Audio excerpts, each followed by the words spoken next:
जय हिंद साथियों, स्वागत है आपके अपने YouTube चैनल स्कूल के आगे।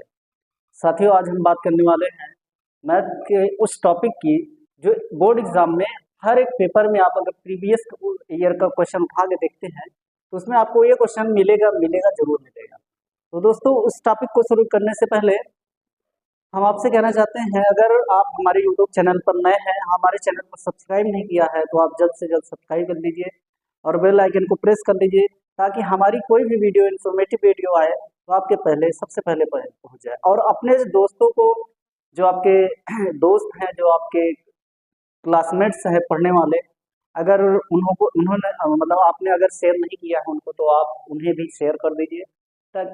तो अपने वीडियो को हम स्टार्ट करते हैं। एग्जाम का सबसे फेवरेट क्वेश्चन जो हर एक एग्जाम पेपर में पूछता है, एक क्वेश्चन तो 100% आता है ही है, ठीक है।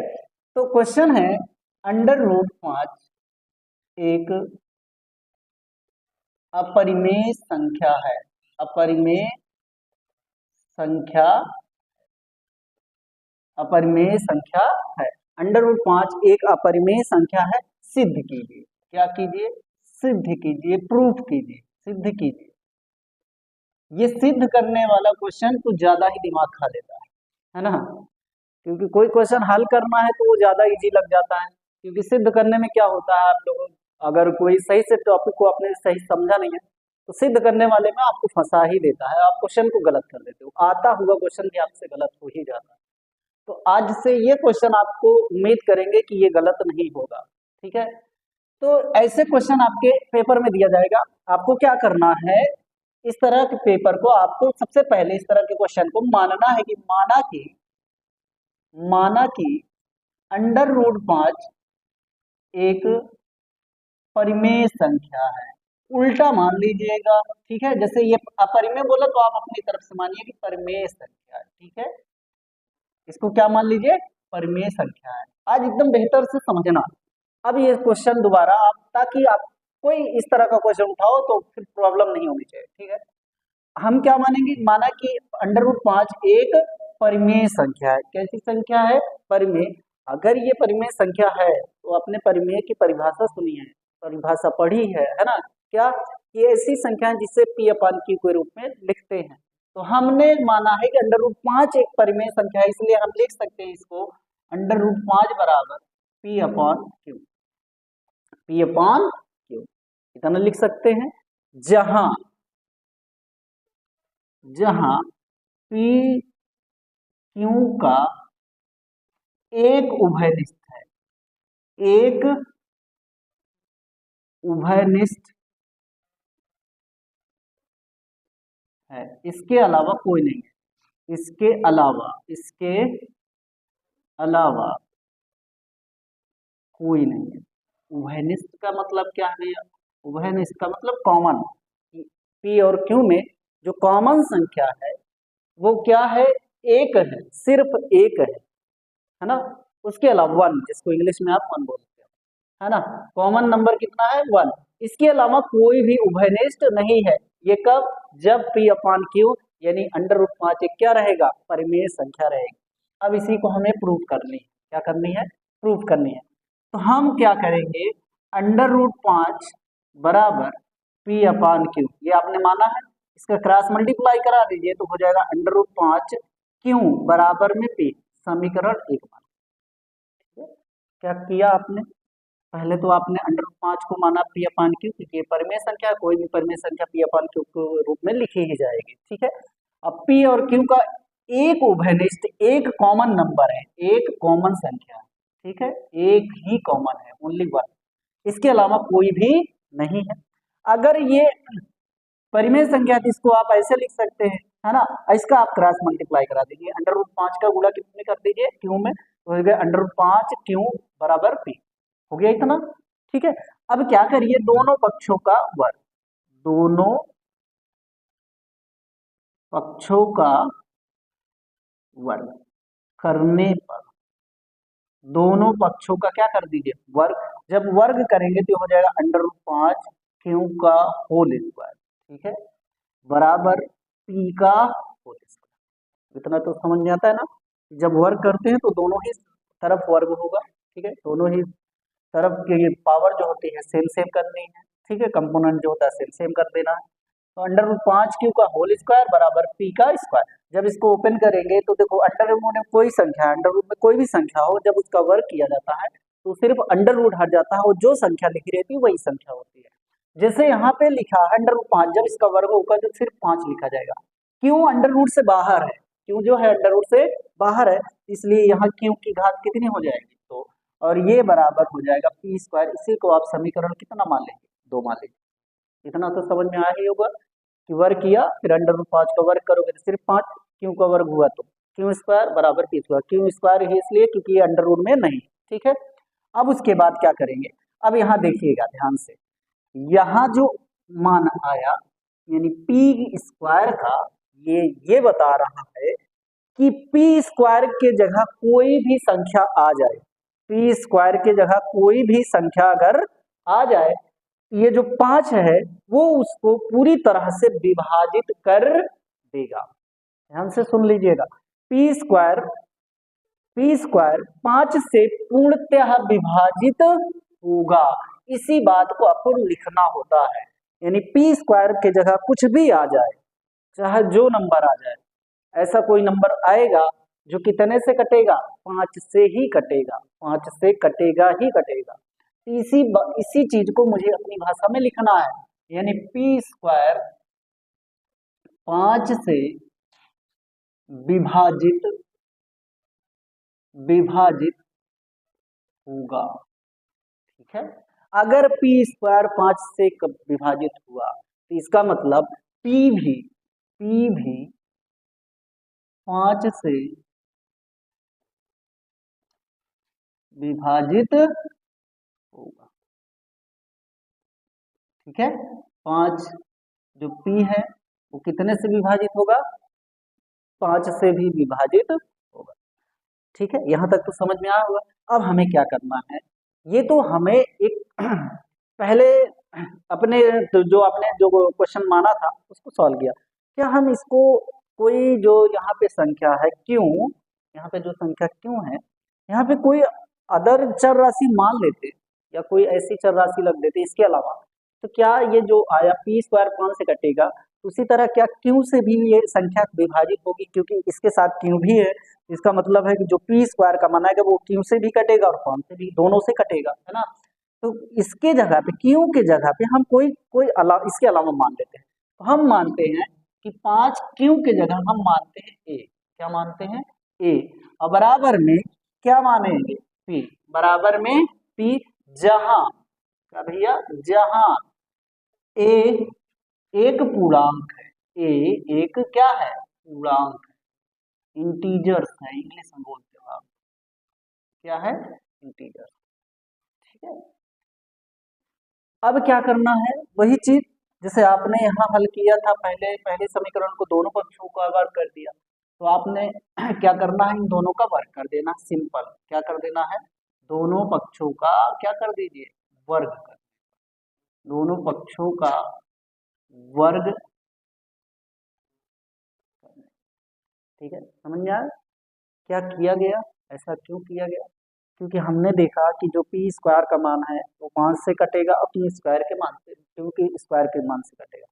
तो अब ये सोच लो कि क्या क्यू जो है, क्यू की जगह हम कोई अलग चर राशि रखें, कोई अलग इंटीजर्स रखें जो किससे कट जाए, जो किससे कट रहा हो? पी स्क्वायर से भी कट रहा हो। तो हम मानते हैं कि 5 क्यू की जगह 5 ए है और बराबर में ये जो पी स्क्वायर है वो पी है, ऐसा मान लेते हैं, है ना। तो 5 ए बराबर पी, जहां ए पूर्णांक है, ठीक है। दोनों पक्षों का क्या कर दीजिए?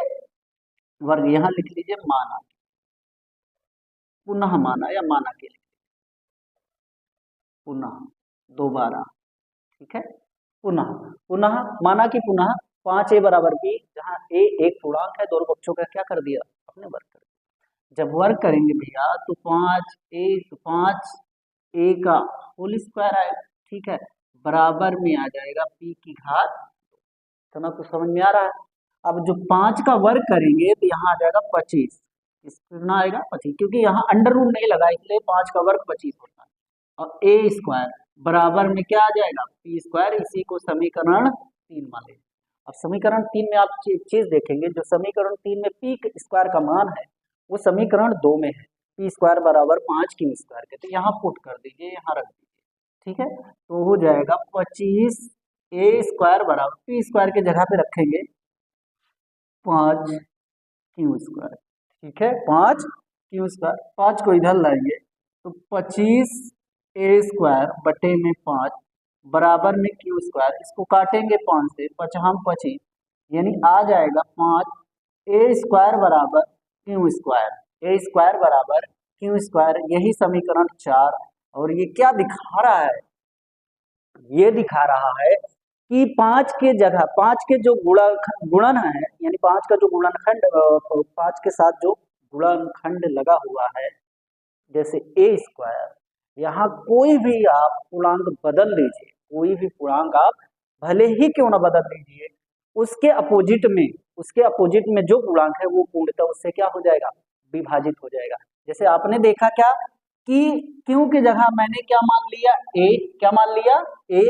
तो जब हल किया तो ये आया कि जो ए आया वो क्यू स्क्वायर के जगह, यानी क्यू का मान क्यू के प्लेस पे आया था, और क्यू का प्लेस दिखा रहा है कि भैया जो क्यू स्क्वायर आया ना, इसको हल करने के बाद वो भी कितने से कट जाएगा, 5 से कट जाएगा। यानी जो इसके गुणा में लगा हुआ है वो कितने से कट जाएगा, 5 से कट जाएगा। यानी अगर देखेंगे ना तो यहाँ जो उभयनिष्ठ है, उभयनिष्ठ वो है 5, दोनों में देख लीजिए। यहाँ उभयनिष्ठ P का 5 है, यहाँ उभयनिष्ठ Q का क्या है, 5 है, ठीक है ना। तो आप लिख सकते हैं, यहाँ लिख लीजिए कि Q स्क्वायर 5 से विभाजित है या होगा, विभाजित है, ठीक है, 5 से विभाजित है। इसलिए 5 भी, सॉरी Q भी 5 से क्या होगा, विभाजित होगा, ठीक है, विभाजित होगा। अब एक चीज देखिए, ये जो हुआ ये आपको कब हुआ, जब आपने इसको माना था क्या, परिमेय संख्या। क्या माना था, परिमेय संख्या। अगर आप मानते इसका उभयनिष्ठ 5 आता, कितना आता, 5 आता। लेकिन उस परिमेय संख्या में आपने एक चीज क्या देखा कि जब ये परिमेय संख्या होगी तो उसका उभयनिष्ठ कितना आना चाहिए, 1 आना चाहिए दोनों में, इसके अलावा कुछ नहीं आना चाहिए, ठीक है। जब परिमेय संख्या होगी तो उसका उभयनिष्ठ कितना होना चाहिए था, 1 होना चाहिए था। लेकिन इसको जब मैंने सॉल्व करके देखा, इसका उभयनिष्ठ P और Q का कितना आ गया, 5 आ गया।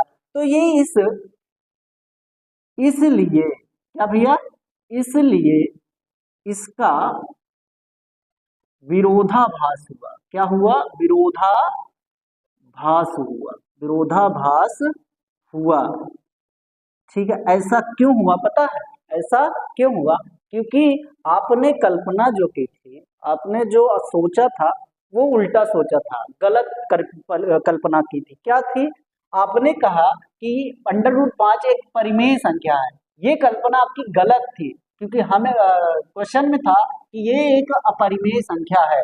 तो इसलिए इसका क्या हो गया, आपका विरोधाभास। तो हम कह सकते हैं, कहा जा सकता है कि √5 एक अपरिमेय संख्या है, अपरिमेय संख्या है। प्रूव हो गया, सिद्ध हो गया कि √5 कभी भी परिमेय संख्या नहीं बन सकती, ठीक है। क्यों नहीं बनेगी, क्योंकि जब √ को मैं एक परिमेय संख्या के परिमेय संख्या के रूप में मानूंगा तो उसका उभयनिष्ठ जो है, जो ये परिमेय संख्या दी रहेगी, वो दोनों में कॉमन आ रहा है।